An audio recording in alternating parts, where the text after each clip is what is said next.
Hi everyone, here in the auditorium and people online. Oi pessoal que está assistindo em casa. I'm Ivan, and I'm here to talk to you about a painful experience and a painful moment that a lot of us, including myself, have experienced while in schools. According to Dr. Owles, U.S. leading specialist on the matter, bullying is the continual cycle of physical or emotional oppression towards individuals or groups, and it happens more often than it seems. 1/3 of kids in U.S. schools reports being bullied every year. And this is more than just kids teasing each other. Victims are up to 9 times more likely to commit suicide, either during school years or as they grow up. But for now, let me introduce you to 2 people that I met in a Brooklyn public school at Spring. This is Marcus. He's a very smart, bit silent, hardworking boy. He's mocked in school because he's not the most athletic kid, and he's called names by other kids, especially Kendra. Kendra does this to Marcus and other kids, and she didn't know what she was doing wrong when the teachers called her out. Then one day after school, a group of kids had to vote. Among 7 of them, who were the 6 kids going for a day trip in city council? And Kendra was voted out. The other kids looked at her while she cried in the corner, feeling isolated from their peers. But not Marcus. He went out to comfort her. And the other kids were amazed by that, and they asked if there was a way to include her in the trip. And this is all of us in city council. Not only she made it, but after these moments, the relationships got so much better. Compassion made it possible. So there's not a bully and a victim. The kid who bullies another is probably bullied by someone else in his life, and the kids who are solely victim tend to be angry and look forward for revenge and payback. This is a complex and serious issue, and there are really good programs working to address it. The problem is that, besides being very expensive for public schools, they're mostly designed either for elementary or high schools. But why is there a lack of focus in middle schools? This doesn't make sense. Kids are in a transition period. There's a lot going on. And to all of this, puberty is soaring and emotions are all over the place. They don't need more testing. They need more care. And then I set out to look in other places, what's working, what's not working, to discover what are the conditions for a solution to work with anger and conflict in this context.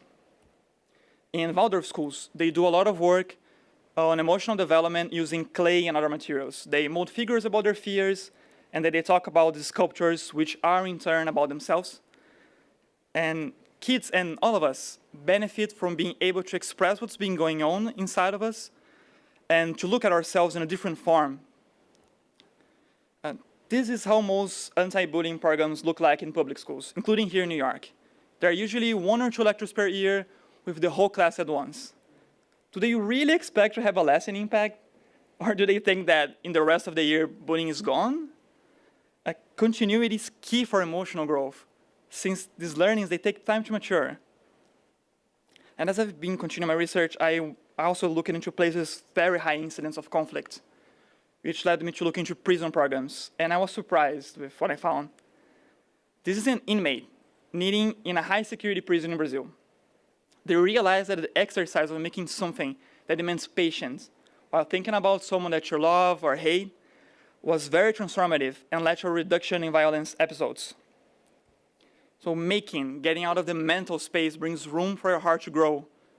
And not just that, there is a special sauce in there, which is the unexpected, to go beyond lectures, to break the pattern in education, to work around the stigma of anti-something programs through surprising and unusual connections that make sense. So these are the 4 conditions that I discovered from my research. And from what I tested here in New York, something that fit all these criteria and worked really well was cooking. It has all of the above, and it connects people. Also, everybody eats, so that brings this relatedness and reduces barriers for participation. And from this unusual combination of cooking and dealing with school bullying, I introduce you Boiling Down. Boiling Down is an after-school program that develops emotions and fosters reflections on our relations through cooking. Let me show you how it works from one of the sessions that I did in my Bed-Stuy pilot. So the goal for this one was to develop compassion. The students were invited to reflect about someone who had hurted them in the past, how that they made them feel about it, and how they wanted to be seen by this someone. And then they were tasked with making empanadas for this person and think about how could they express themselves through cooking, all of this supported by printed materials and group facilitation. In the end, they were asked if they wanted to give this empanada to this person or not. And one of the girls said that, no, I'm not going to do that. I don't want to bring this up. It hurts. Then the other day, I was there in the school going to work with another group. She came to me, she tapped me on the shoulder, and she said, by the way, I ended up giving to him. We're cool now. And this was one case from one of the sessions, but it was a relation that was improved because of this work. And we also cover other topics, such as showing what's special about you through sandwiches, or reframing gender pressures through frittatas. And each session follows this framework. So we have a goal, we reflect in teams, and then we cook and then we reflect again. And by the way, I never use the word bullying. It's all about life skills and emotional growth, no stigma attached. And I imagine that some of you might be wondering, really, does this really work? Well, for the 28 kids that participated in this pilot, 70% said they were more comfortable in talking about their fears and anger than in other moments in schools. And all of them wanted more sessions. That's not something you think would happen in an anti-bullying or anti-conflict program. And this is a quote that also came from the evaluation. I thought of how I felt before and after I cooked. In schools where kids are not used to be asked about how they're doing, how they're feeling, what's been going on with them, that means a lot. So from all of these learnings and experiences, I developed an 8-week boiling down program that can be done in almost any school. It's done with the whole class, as it doesn't make sense to isolate the aggressors and the victims, since the whole class is a system. It happens once a week, and it happens in after-school hours, since there's less pressure for grade and more room for kids to be themselves. And now what? How can this grow? How can it scale?